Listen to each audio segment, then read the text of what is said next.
On dit souvent que la statistique est factuelle. C'est vrai. Ces chiffres dans les tableaux et dans les graphiques représentent des faits. Sauf si des erreurs ont été commises lors de leur production, bien sûr. On dit aussi que la statistique permet d'objectiver les phénomènes et que c'est un de ses principaux mérites. J'aurais tendance à dire oui. Oui, mais le fait que l'objectivation soit bénéfique est indéniable, en particulier lorsque l'on utilise la statistique pour étudier des problématiques sociales, ce que nous appelons l'analytique RH. Comme ces problématiques, je pense ici par exemple à l'absentéisme, sont associées à des croyances contradictoires bien ancrées, pour faire court, l'absentéisme est lié aux conditions de travail d'une part ou aux déviances comportementales de l'autre, l'objectivation par la donnée est bienvenue pour dépassionner les échanges. Raisonner sur la base de faits est plus bénéfique que de le faire sur la base d'idées, de croyances ou de dogmes. Le consensus est fort sur ce point. Pourquoi alors cette réserve sur la valeur ajoutée de la statistique pour objectiver les phénomènes? La réponse tient en une autre question. Qui produit la statistique?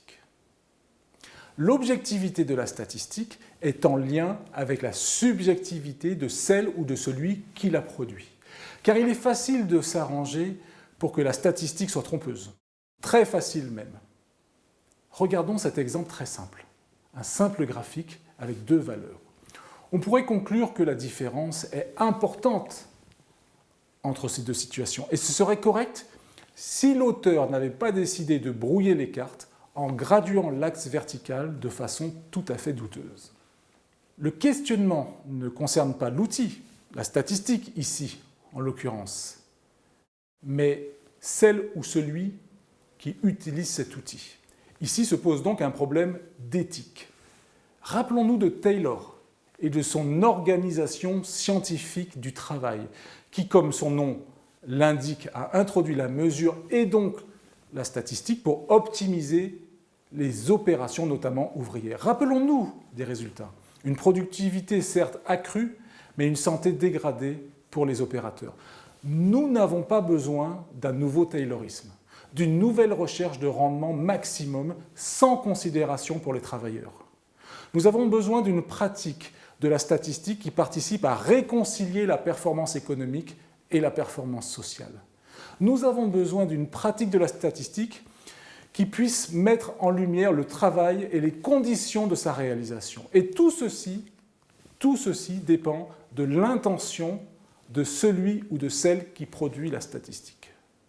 L'enjeu de l'éthique dans la production statistique ne concerne d'ailleurs pas que la performance et la santé. Pour produire de l'analytique, il faut des données. Et si vous les utilisez de manière contraire à l'éthique, il est à parier que vous aurez de plus en plus de difficultés à en récolter parce que les employés ne vous feront plus confiance. Le principe tacite ici est celui d'un échange de bons procédés. Je te donne mes données si tu en fais un bon usage. Que faire alors? D'abord, ne pas incriminer les ordinateurs et les logiciels, sauf preuve du contraire. Ce sont des humains qui les programment ou les utilisent, même pour l'intelligence artificielle. La question visiblement concerne avant tout l'intention des personnes impliquées dans la production et la restitution. En ce sens, le sujet ressemble à celui du RGPD, dont un des points phares est son article 5 qui dispose que les données doivent être collectées pour une ou plusieurs finalités bien déterminées. Cette question de la finalité rejoint celle de l'éthique.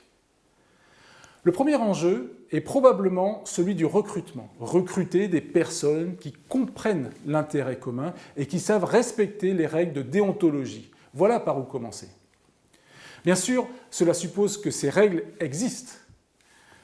Pour que l'éthique ne soit pas bafouée, la meilleure solution consiste donc à dresser un cadre formel. Le plus souvent, cela prend la forme d'une charte dédiée à l'usage éthique de la statistique.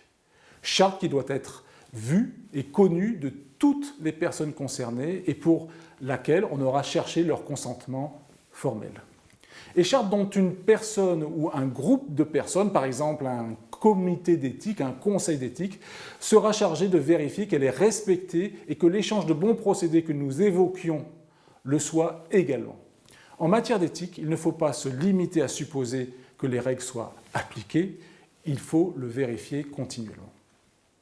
Que mettre dans cette charte? Qu'il convient d'aborder tout projet de production statistique avec l'intention d'apporter une valeur ajoutée à l'expérience de travail des employés, de protéger leurs données personnelles en s'employant à des traitements basés sur le principe de confidentialité, d'utiliser des outils ou modèles statistiques validés, de s'engager à améliorer ses pratiques en fonction des retours qu'il faudra solliciter, etc. C'est ainsi que procèdent les entreprises qui utilisent le plus et le mieux l'analytique RH. À l'inverse, c'est précisément ce que ne font pas les organisations dont les projets analytiques RH échouent. Plusieurs études récentes formulent que ce sont les problématiques d'éthique qui causent le plus souvent l'échec des projets utilisant les données sociales. L'analytique RH n'est donc rien sans éthique. Ce n'est pas une constatation inattendue, et nous nous souviendrons ici de la formule éclairante et fort à propos de François Rabelais dans son œuvre majeure Pantagruel. Science sans conscience n'est que ruine de l'âme.